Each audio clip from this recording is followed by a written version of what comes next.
ಶಿವಮೊಗ್ಗ ಲೋಕಸಭಾ ಕ್ಷೇತ್ರದ ವ್ಯಾಪ್ತಿಯಲ್ಲಿ ಬಿಜೆಪಿಯ ಅಭ್ಯರ್ಥಿ ಸಂಸದ ಬಿ.ವೈ. ರಾಘವೇಂದ್ರ ಅವರು ತಮ್ಮ ಮತಬೇಟೆಯನ್ನು ಮುಂದುವರಿಸಿದ್ದಾರೆ. ಶಿವಮೊಗ್ಗ ಜಿಲ್ಲೆಯ ಭದ್ರಾವತಿ ತಾಲೂಕಿನ ಕಾಗೇಕೋಡಮಗ್ಗೆ, ಅರಹಳ್ಳಿ, ಕುಡ್ಲಿಗೆರೆ ಸೇರಿದಂತೆ ಹೊದಹಳ್ಳಿ, ವೀರಾಪುರ ಹಲವು ಗ್ರಾಮಗಳಲ್ಲಿ ರಾಘವೇಂದ್ರ ಅವರು ಇವತ್ತು ಮತಯಾಚನೆಯನ್ನು ನಡೆಸಿದರು.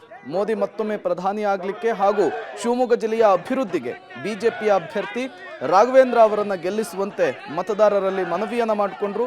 ಈ ವೇಳೆ ಸ್ಥಳೀಯ ಬಿಜೆಪಿ ಹಾಗೂ ಜೆಡಿಎಸ್ ಮುಖಂಡರು ಬಿ.ವೈ. ರಾಘವೇಂದ್ರ ಅವರಿಗೆ ಸಾಥನ್ನು ಕೊಟ್ಟಿದ್ದಾರೆ.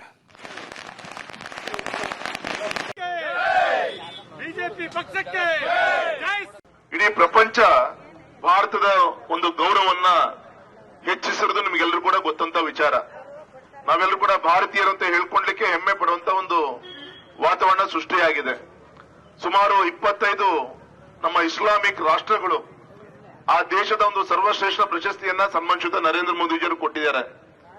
ನಮ್ಮ ಇಸ್ಲಾಮಿಕ್ ದೇಶದಲ್ಲೂ ಕೂಡ ಇವತ್ತು ಹಿಂದೂಗಳ ಒಂದು ದೇವಸ್ಥಾನಗಳು ಆಗ್ತಾ ಇದೆ. ಇವತ್ತು ರಾಮ ಮಂದಿರ ನಿರ್ಮಾಣ ಆಯಿತು. ಅದೇ ರೀತಿ ಅಲ್ಲಿಂದ 2 ಕಿಲೋಮೀಟರ್ ದೂರದಲ್ಲಿ ಮಸೀದಿಯ ನಿರ್ಮಾಣ ಕಾರ್ಯನೂ ಕೂಡ ಬರುವಂತದಿಂದ ಶುರುವಾಗ್ತಾ ಇದೆ.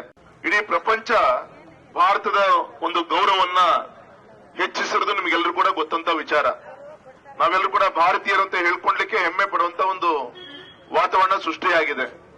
ಸುಮಾರು 25 ನಮ್ಮ ಇಸ್ಲಾಮಿಕ್ ರಾಷ್ಟ್ರಗಳು ಆ ದೇಶದ ಒಂದು ಸರ್ವಶ್ರೇಷ್ಠ ಪ್ರಶಸ್ತಿಯನ್ನ ಸನ್ಮಾನಿಸಿದ ನರೇಂದ್ರ ಮೋದಿಜಿಯವರು ಕೊಟ್ಟಿದ್ದಾರೆ.